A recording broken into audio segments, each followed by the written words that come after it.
Hello guys, welcome to my channel Third Angle.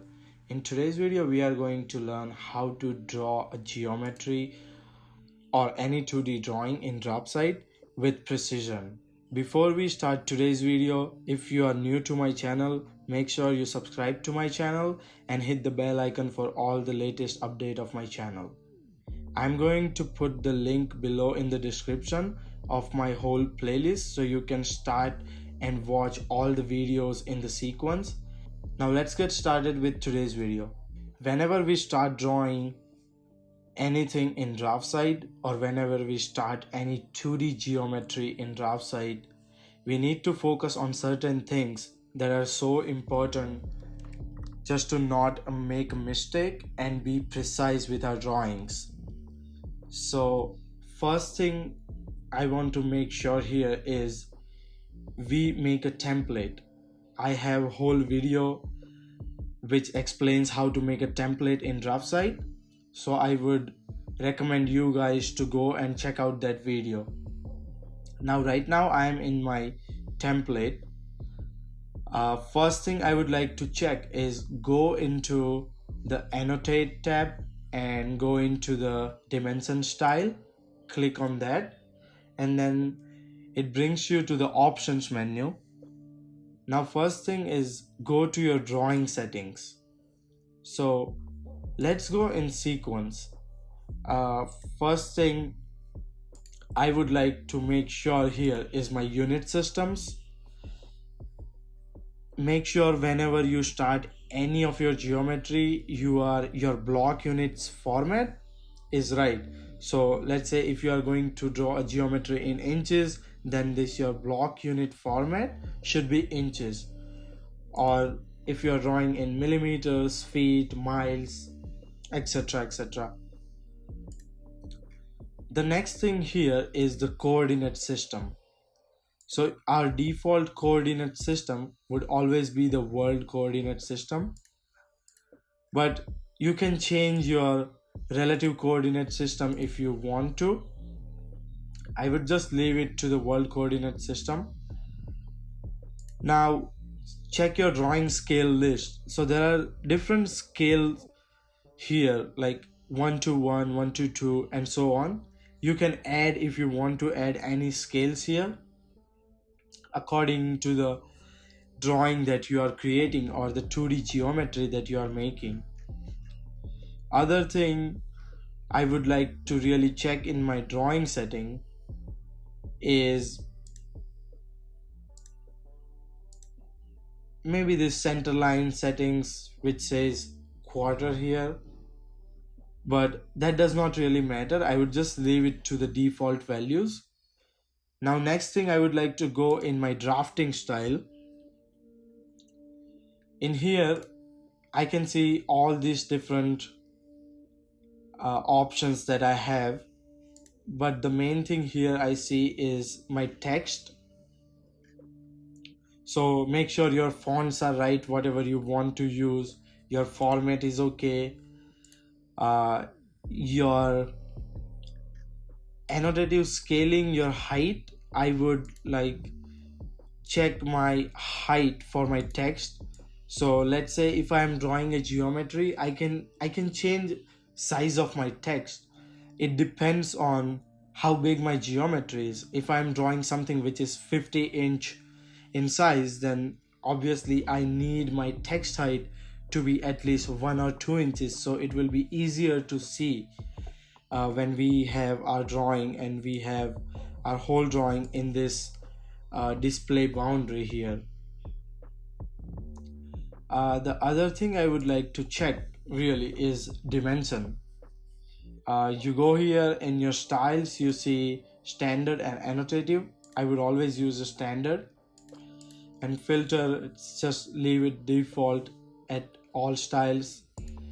Your angular dimension, you can change your settings from here, like you want decimals, degrees, you want minutes, you want gradients, radians, whatever.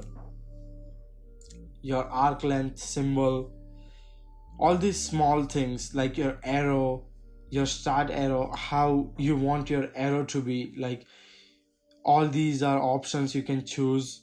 I would just leave it to default, that is closed fill. And the size of the arrow, this thing also really depends on size of your geometry. As I told you before, if your geometry is 50 inches, you want your arrows a little bit bigger, so it is just easy to see things on the drawing. My dual dimension, if I am drawing something in inches and I want to see the dual dimension on my dimensions, I have to click on this box, checkbox here, which says show dual dimension. Your format, you can pick fractional, decimal, and all these other options. You can pick whatever. Your precision, I would just use my precision. If it's a dual dimension, I would not go to the higher precision level because it just makes things complicated. So I would just leave it like 1 or 2 decimal places or 3 at the most. Then conversion unit, we need to put our multiplier factor here. So if I'm drawing something in inches and I want to see my dual dimension in millimeters, I'm going to put 25.4, which comes from 1 inches is equal to 25.4 millimeters, and so on. The other thing, if I am giving any fits in my geometry, then I should really look into this fit settings here, where all my scale factor is and my options, like all my additional options. You go to your linear dimension. This is the most important thing because most of our dimension in our geometry are linear dimension. So you want highest precision level as per the requirement. Right now I have set it on to 4 decimal places. You need a decimal separator. You make sure you always have this period selected in your decimal separator. And the most important thing here is scale factor. You always want your scale factor to be 1, so all your dimension you see is actually what you have drawn. The next thing here is your line settings, like how you want to see your lines. And these are like dimension split. You can give a distance for gap, your radial or diameter dimension. Here, the one thing I found here is the center mark display. Always set it as a center line, or you can also set it as a mark. That's also a good thing. I like as a mark better than as a center line, because center line just makes it confusing.